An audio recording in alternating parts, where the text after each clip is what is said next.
पश्चिमी एशिया की हालत चिंताजनक है। बीते 2-3 हफ्तों में जयशंकर जी ने और हरदीप पुरी जी ने इस विषय पर सदन को जरूरी जानकारी दी है। अब इस संकट को 3 सप्ताह से ज्यादा हो रहा है। इसका पूरे विश्व की अर्थव्यवस्था पर, लोगों के जीवन पर बहुत ही विपरीत असर हो रहा है। इसलिए पूरी दुनिया इस संकट के जल्द से जल्द समाधान के लिए सभी पक्षों से आग्रह भी कर रही है। अध्यक्ष महोदय, भारत के सामने भी इस युद्ध ने अप्रत्याशित चुनौतियां खड़ी कर दी हैं। ये चुनौतियां आर्थिक भी हैं, नेशनल सिक्योरिटी से जुड़ी भी हैं और मानवीय भी हैं। युद्धरत और युद्ध से प्रभावित देशों के साथ भारत के व्यापक व्यापारिक रिश्ते हैं। जिस क्षेत्र में युद्ध हो रहा है वो दुनिया के दूसरे देशों के साथ हमारे व्यापार का भी एक महत्वपूर्ण रास्ता है। विशेष रूप से कच्चे तेल और गैस की हमारी जरूरतों का एक बड़ा हिस्सा यही क्षेत्र पूरा करता है। हमारे लिए ये रीजन एक और कारण से भी अहम है। लगभग 1 करोड़ भारतीय खाड़ी देशों में रहते हैं और वहां काम करते हैं। वहां समंदर में जो कमर्शियल शिप चलते हैं उनमें भारतीय क्रू मेंबर्स की संख्या भी बहुत अधिक है। ऐसे अलग अलग कारणों के चलते भारत की चिंताएं स्वाभाविक रूप से अधिक है। इसलिए ये आवश्यक है कि भारत की संसद से इस संकट को लेकर एक मत और एकजुट आवाज दुनिया में जाए।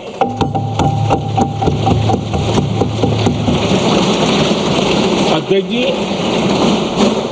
जब से ये युद्ध शुरू हुआ है तब से ही प्रभावित देशों में हर भारतीय को जरूरी मदद दी जा रही है।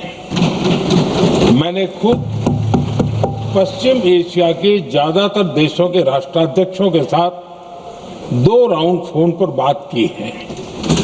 सभी ने भारतीयों की सुरक्षा का पूरा आश्वासन दिया है। दुर्भाग्य से इस दौरान कुछ लोगों की दुखद मृत्यु हुई है और कुछ घायल हुए हैं। ऐसे मुश्किल हालात में परिवारजनों को आवश्यक मदद दी जा रही है। जो घायल है उनका बेहतर इलाज सुनिश्चित कराया जा रहा है। अध्यक्ष जी, प्रभावित देशों में हमारे जितने भी मिशन हैं वो निरंतर भारतीयों की मदद करने में जुटे हैं। वहां काम करने वाले भारतीय हो या फिर जो टूरिस्ट वहां गए हैं, सभी को हर संभव मदद दी जा रही है। हमारे मिशन नियमित रूप से एडवाइजरी जारी कर रहे हैं। यहां भारत में और अन्य प्रभावित देशों में 24/7 कंट्रोल रूम और आपातकालीन हेल्पलाइन स्थापित की गई है। इनके माध्यम से सभी प्रभावितों को त्वरित जानकारी दी जा रही है। अध्यक्ष जी, संकट की स्थिति में देश विदेश में भारतीयों की सुरक्षा हमारी बहुत बड़ी प्राथमिकता रही है।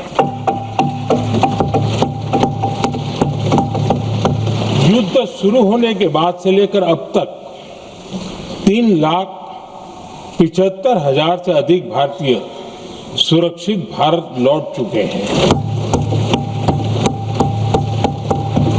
ईरान से ही अभी तक लगभग 1000 भारतीय सुरक्षित वापस लौटे हैं। इनमें 700 से अधिक मेडिकल की पढ़ाई करने वाले युवा हैं।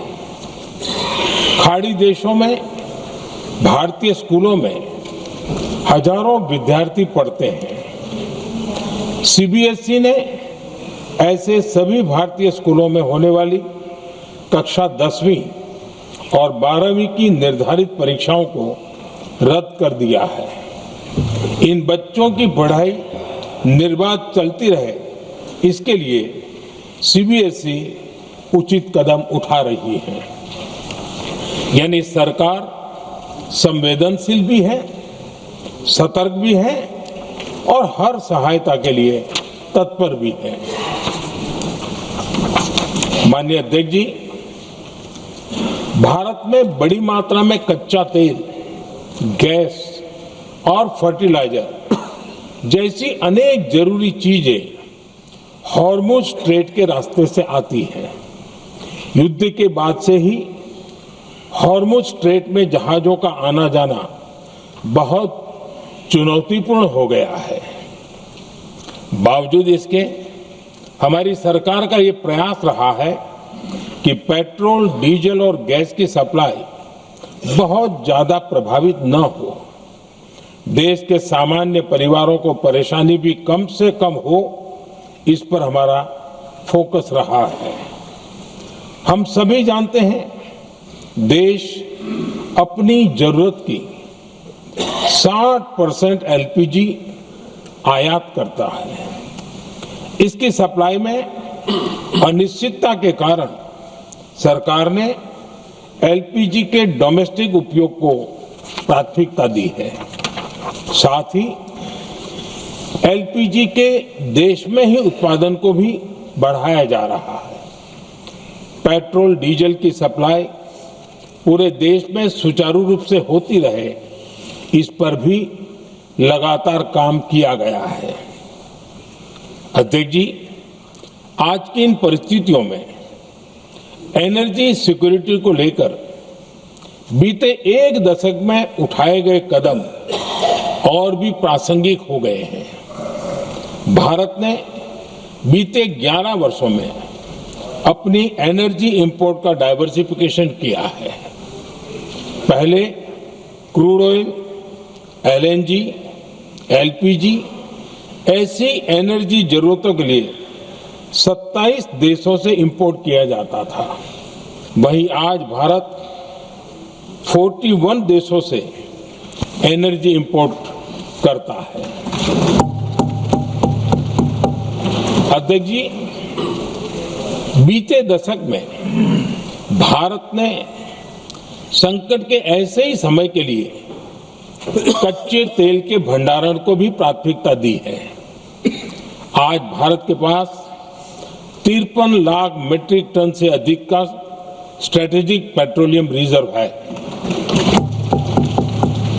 और 65 लाख मीट्रिक टन से अधिक के रिजर्व की व्यवस्था पर देश काम कर रहा है।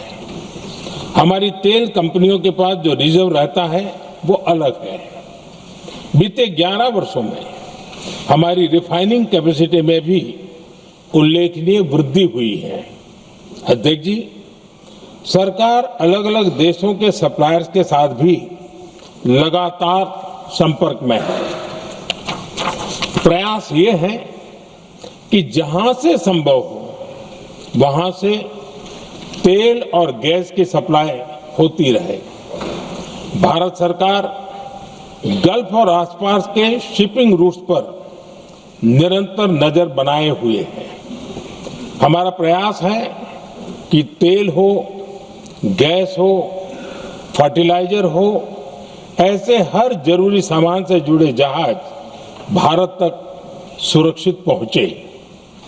हम अपने सभी वैश्विक सहयोगियों के साथ निरंतर संवाद कर रहे हैं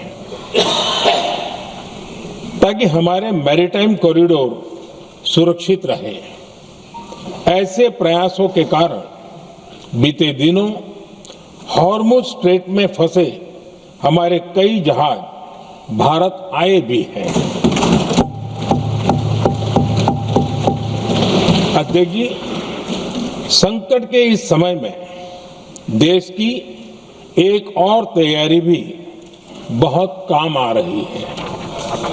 पिछले 10-11 साल में इथेनॉल के उत्पादन और उसकी ब्लेंडिंग पर अभूतपूर्व काम हुआ है। एक दशक पहले तक देश में सिर्फ 1-1.5% इथेनॉल ब्लेंडिंग कैपेसिटी थी। आज हम पेट्रोल में 20% इथेनॉल ब्लेंडिंग के करीब पहुंच रहे हैं। इसके कारण प्रति वर्ष करीब 4.5 करोड़ बैरल कम ऑयल इंपोर्ट करना पड़ रहा है। ऐसे ही रेलवे के बिजलीकरण से भी बहुत बड़ा फायदा हो रहा है। अगर रेलवे का इतना बिजलीकरण न होता तो हर साल करीब 180 करोड़ लीटर डीजल अतिरिक्त लगता। ऐसे ही हमने मेट्रो का नेटवर्क बढ़ाया है। 2014 में जहां देश में मेट्रो नेटवर्क 250 किलोमीटर से भी कम था, आज ये बढ़कर करीब 1100 किलोमीटर हो गया है। हमने इलेक्ट्रिक मोबिलिटी पर बहुत अधिक बल दिया। केंद्र सरकार ने राज्यों को 15,000 इलेक्ट्रिक बसें चलाने के लिए दी हैं।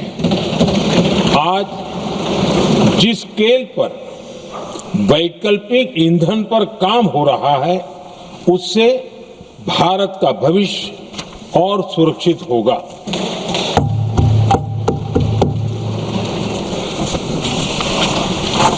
आदरणीय अध्यक्ष जी, हम जानते हैं कि एनर्जी आज इकोनॉमी की रीढ़ है और ग्लोबल एनर्जी नीड्स को पूरा करने वाला एक बड़ा सोर्स वेस्ट एशिया है। स्वाभाविक है कि दुनिया भर की अर्थव्यवस्था वर्तमान संकट से प्रभावित हो रही है और भारत पर इसका कम से कम दुष्प्रभाव हो, इसके लिए निरंतर प्रयास किए जा रहे हैं। सरकार इसके शॉर्ट टर्म, मीडियम टर्म और लॉन्ग टर्म ऐसे हर असर के लिए एक रणनीति के साथ काम कर रही है। आज भारत की इकोनॉमी के फंडामेंटल्स मजबूत है। इससे भी देश को बहुत मदद मिली है। हम हर सेक्टर के स्टेक होल्डर्स के साथ चर्चा कर रहे हैं। जहां भी जरूरत है उस सेक्टर को आवश्यक सपोर्ट दिया जा रहा है। भारत सरकार ने एक इंटर मिनिस्ट्रियल ग्रुप भी बनाया है। ये ग्रुप हर रोज मिलता है और हमारे इंपोर्ट एक्सपोर्ट में आने वाली हर दिक्कत का आकलन करता है और ये ग्रुप आवश्यक समाधान पर भी निरंतर काम करता है। मुझे पूरा भरोसा है कि सरकार और इंडस्ट्री के साझा प्रयासों से हम परिस्थितियों का बेहतर सामना कर पाएंगे। माननीय अध्यक्ष जी, एक बड़ा सवाल ये है कि युद्ध का खेती पर क्या प्रभाव होगा। देश के किसानों ने हमारे अन्न के भंडार भर रखे हैं, इसलिए भारत के पास पर्याप्त खाद्यान्न है। हमारा ये भी प्रयास है कि खरीफ सीजन की ठीक से बुआई हो सके। सरकार ने बीते सालों में आपात स्थिति से निपटने के लिए खाद की पर्याप्त व्यवस्था भी की है। अतीत में भी हमारी सरकार ने दुनिया के संकटों का बोझ किसानों पर नहीं पड़ने दिया था। कोरोना और उस समय के युद्धों के दौरान उस समय भी ग्लोबल सप्लाई चेन में डिस्टरप्शन आ गई थी। दुनिया के बाजार में यूरिया की एक बोरी 3,000 रुपये तक पहुंच गई, लेकिन भारत के किसानों को वही बोरी 300 रुपये से भी कम कीमत में उपलब्ध कराई गई। अध्यक्ष जी, देश के किसानों को इस प्रकार के संकटों से बचाने के लिए भी बीते वर्षों में अनेक कदम उठाए गए हैं। पिछले एक दशक में देश में 6 यूरिया प्लांट शुरू किए गए हैं। इससे सालाना 76 लाख मैट्रिक टन से अधिक की यूरिया प्रोडक्शन कैपेसिटी जुड़ी है। इस दौरान डीएपी और एनपीकेएस जैसी खाद का घरेलू उत्पादन भी करीब 50 लाख मैट्रिक टन बढ़ाया गया है। इतना ही नहीं, तेल और गैस की तरह खाद के आयात को भी डाइवर्सिफाई किया गया है। ऐसे ही डीएपी और एनपीके के आयात के लिए भी हमने अपने विकल्पों को विस्तार किया है। अध्यक्ष जी, सरकार ने देश के किसानों को made in India nano urea का विकल्प भी दिया है। सरकार किसानों को प्राकृतिक खेती के लिए भी प्रोत्साहित कर रही है। पीएम कुसुम योजना के तहत किसानों को 22 लाख से ज्यादा सोलर पंप दिए गए हैं। इससे भी डीजल पर उनकी निर्भरता कम हुई है। मैं सदन के माध्यम से देश के किसानों को विश्वास दिलाता हूं कि सरकार किसानों की हर संभव मदद करती रहेगी। आदरणीय अध्यक्ष जी, युद्ध का एक बहुत बड़ा चैलेंज ये भी है कि भारत में गर्मी का मौसम शुरू हो रहा है। आने वाले समय में बढ़ती गर्मी के साथ बिजली की डिमांड बढ़ती जाएगी। फिलहाल देश के सभी पावर प्लांट्स के पर्याप्त कोल स्टॉक उपलब्ध है। भारत ने लगातार दूसरे साल 100 करोड़ टन कोयला उत्पादन करने का रिकॉर्ड बनाया है। पावर जनरेशन से लेकर पावर सप्लाई तक के हमारे सभी सिस्टम की निरंतर मॉनिटरिंग भी की जा रही है और सरकार की तैयारियां उसको रिन्यूएबल एनर्जी से भी मदद मिली है। बीते दशक में रिन्यूएबल एनर्जी की तरफ देश ने बड़े कदम उठाए हैं। आज हमारी total installed power generation capacity का आधा हिस्सा रिन्यूएबल सोर्स से आता है।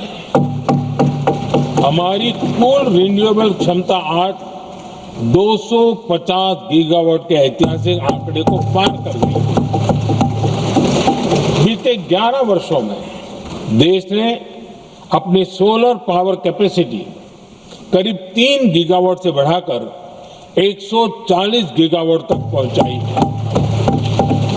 बीते वर्षों में देश में करीब 40 लाख रूफटॉप सोलर लगे हैं।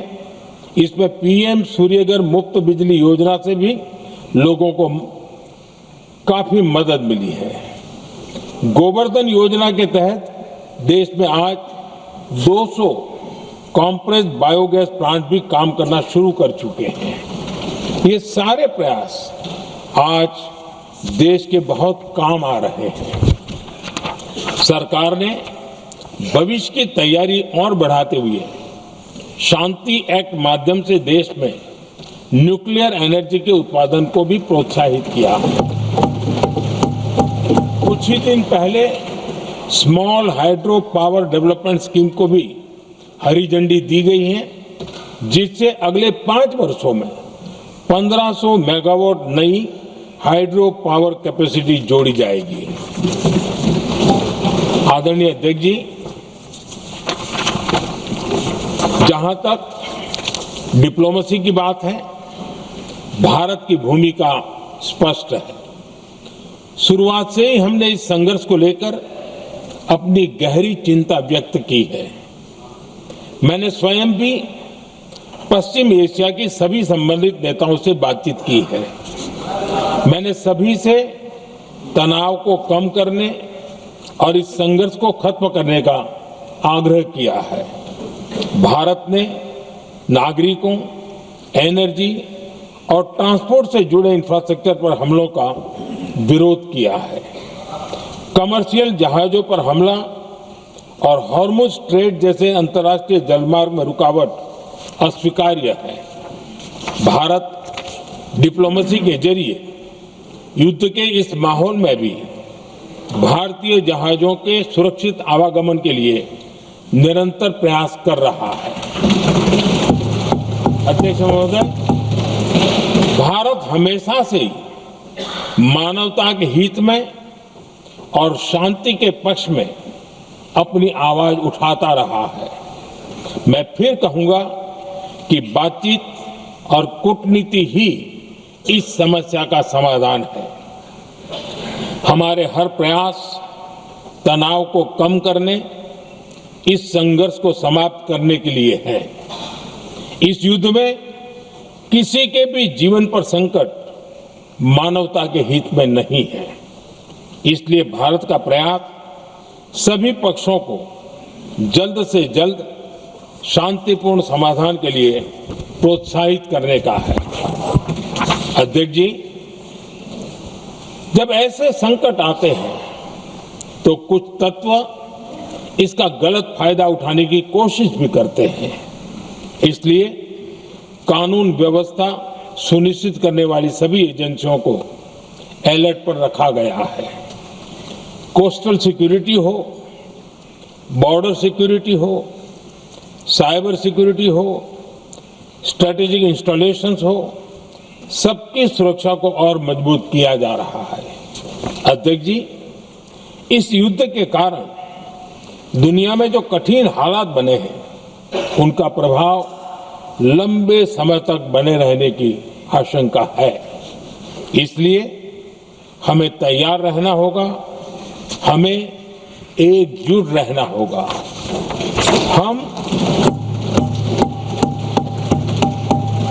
हम कोरोना के समय भी एकजुटता से ऐसी चुनौतियों का सामना कर चुके हैं। अब हमें फिर से उसी तरह तैयार रहने की आवश्यकता है। धीरज के साथ, संयम के साथ, शांत मन से हमें हर चुनौती का मुकाबला करना है और यही हमारी पहचान है, यही हमारी ताकत है। और हाँ, हमें बहुत सावधान और सतर्क भी रहना है। हालात का फायदा उठाने वाले झूठ फैलाने का प्रयास करेंगे, ऐसे लोगों की कोशिशों को सफल नहीं होने देना है। मैं देश की सभी राज्य सरकारों से भी इस सदन के माध्यम से आग्रह करूंगा, ऐसे समय में कालाबाजारी करने वाले, जमाखोरी करने वाले एक्टिव हो जाते हैं। इसके लिए कड़ी मॉनिटरिंग जरूरी है। जहां से भी ऐसी शिकायतें आती हैं, वहां त्वरित कार्रवाई होनी चाहिए।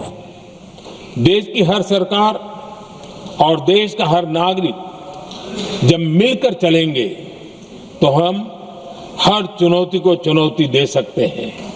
इसी आग्रह के साथ मैं अपना वक्तव्य समाप्त करता हूं। बहुत बहुत धन्यवाद। Subscribe to One India and never miss an update.